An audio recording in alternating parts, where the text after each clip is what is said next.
On the 1st of December I got the news I was dreading. All of the tests have confirmed the diagnosis. I have stage 4 pancreatic cancer, so basically this will be my last holiday season. I am okay with what is going to come. I am at peace with that. I have had a life well lived. All of my loved ones will be taken care of. I am naturally a private person, so my WW is unaware of my tests. I did not want to worry her until I had answers, so I head home early to have the talk. This is not something I want to do over the phone or text. Well, as you can guess, since I am here, my life changed more than once that afternoon. When I arrived at the house, I noticed the car of one of my business partners in the drive. There was no mistaking it. Flashy, expensive with a personalized license tag. To say this is out of the ordinary is an understatement. I pull up our home camera system on my phone and notice it is in privacy mode, not recording. So I let it be and drove off to my farm property. Now our camera system is for safety and I never look at it unless there is a concern. With that said, I also love to watch for wildlife on the outside cameras. I also find it oddly satisfying to watch storms come through. So for my own enjoyment, years ago I configured a second video recorder to archive the cameras to local storage. That storage is not accessible via my phone. So when I was at the farm, I opened up my computer and looked at the other server to confirm what my gut was telling me. And sure enough, there they were, snuggling in the living room,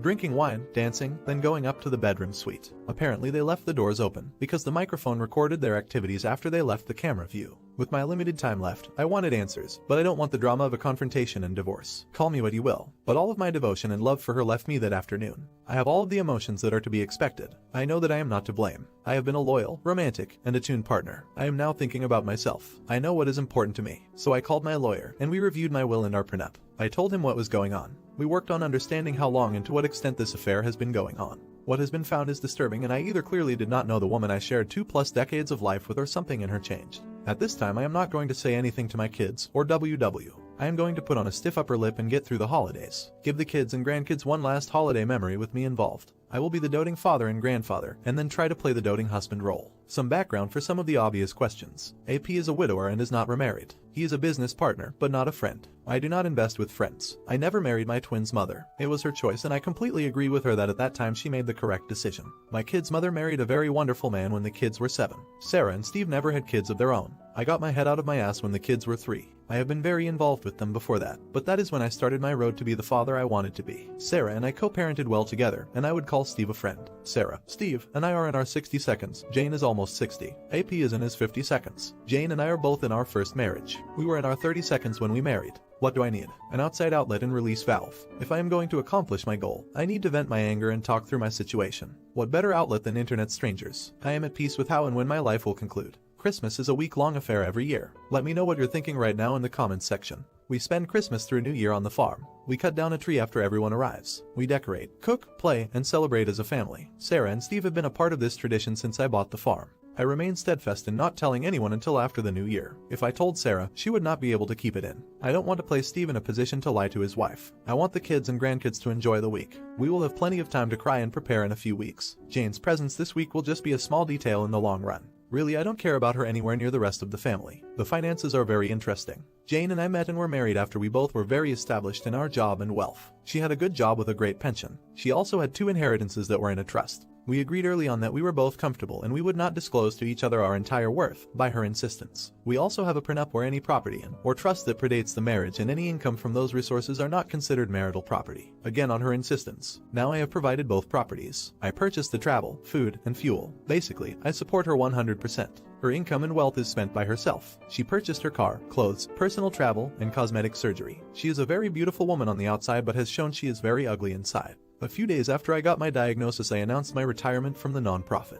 Now knowing what I know, I noticed Jane was a bit uncomfortable. I can guess why. I will be around more often. So tomorrow is my last day of work. Now I will be focusing on spending time with the family. I gave the camera server info to my lawyer and gave him access from his office. So I don't know if they had activities again, but I would assume yes. Again, I don't care at this point. I know who I am and what is my worth, and AP is a big step down. As flashy AP is, I am low-key. I drive a 15-year-old pickup truck. I like jeans and t-shirts and coveralls in the winter. I know for a fact that AP does not have anywhere near the wealth that Jane thinks he does. How? Since the trust has invested in his business, I get quarterly financials. I don't tell anyone how much I have, that is between my accountants and me. But let's just say that the trust has been growing for 30 years. I live a modest life, and there is enough there for my great-great-grandchildren to enjoy the farm and have their education paid for. Once Jane knows what she lost, that will be her reckoning. I just won't see it. December really got busy. We did our normal social rounds these last weekends. AP was at one of the parties. It was hard to not keep an eye on Jane and him. I don't think I was caught. With being so busy and wrapping up everything at the job, I have had an easier time keeping it together. Jane has not expressed anything that would lead me to conclude that she knows I know. I am not proud of this, but I still sleep in the same bed. I have been selfish with her as of late. I feel like I am using her, but she has apparently been using me for at least the better part of this year. I am not as honorable as many of you have made me out to be. I hate this small amount of deceit, so don't worry about Jane getting everything because she will not. The trust is in great hands. I have detailed instructions on how it is to be managed. Not an idiot. I personally would leave everything to your kids, including the house, and I would make sure that she was left absolutely nothing. I would also not tell her anything about you and get your will and proof all done in separate finances from her and keep your money safe. I would personally leave her broke and homeless with proof of her infidelity, and I would never touch her again and would make excuses all the time, so I wouldn't have to. Let everyone find out at the reading of the will. Not an idiot. That's hard news as it is. To feel abandoned like that after is truly a bitter pill to swallow. In reality, it's very difficult to really know anyone or what they're capable of. Unless you're an extremely good actor, and I'm not on my best days, much less under the crushing weight of your situation, confrontation seems inevitable. If she still cares about you, she will know something is wrong, and she won't stop asking about it. If you're enjoying the video, drop a like and subscribe. My buddy Steve has worked at a small business for over 10 years. Most of his time there has been pretty alright, but recently it has become a remarkably worse place to work. Steve is the most senior employee outside of management and by far the most productive. He's always training new hires, working extra hours, helping other departments, you name it. Pretty often, Steve will come in for a couple hours on his day off to take care of backed up paperwork and general housekeeping of his department. This does wonders for keeping the department running smoothly, especially when they are busy. Management knows about this and approves. Going into the holidays this year, they are absolutely slammed, as usual. Orders are backing up and it's all hands on deck, extra hours, full tilt. After another 60-hour work week, Steve has a couple days off. On his second day off, he decides to go into work for a few hours. He knows his coworkers are likely too busy to be taking care of the side stuff, so he's being a team player and helping out. While he's finishing up and about to leave, Steve's manager comes up to him and they have the following conversation. "Hey Steve, quit messing around, get back out there and do your job." Steve replies, "Hey manager, sorry, it's my day off. I'm not scheduled to work this shift. I'm just helping out, leaving in like 5 minutes." Manager replies, "The hell you are? Get your ass out there." Steve says, "Nope, not happening. I'm going home." The next day, Steve is predictably brought into the office, dressed down, and written up for insubordination. But there's a few things about Steve that you should know, that his employers knew but either forgot or didn't care about. 1. Steve has been getting fed up with his employer for a while now. 2. Steve is quite financially stable, as he works in a high-demand industry, and his wife also has a fantastic well-paying job.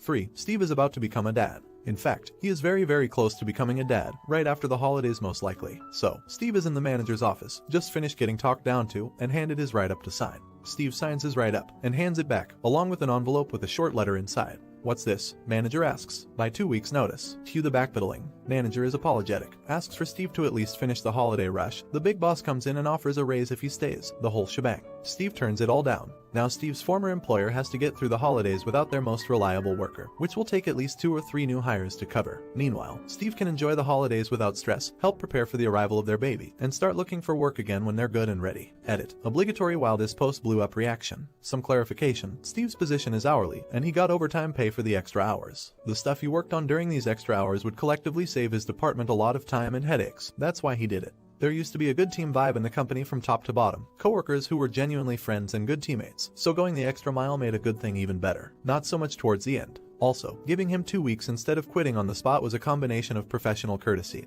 and also giving his coworkers enough warning to not be completely blindsided and bury them. Thanks for watching and have a great day.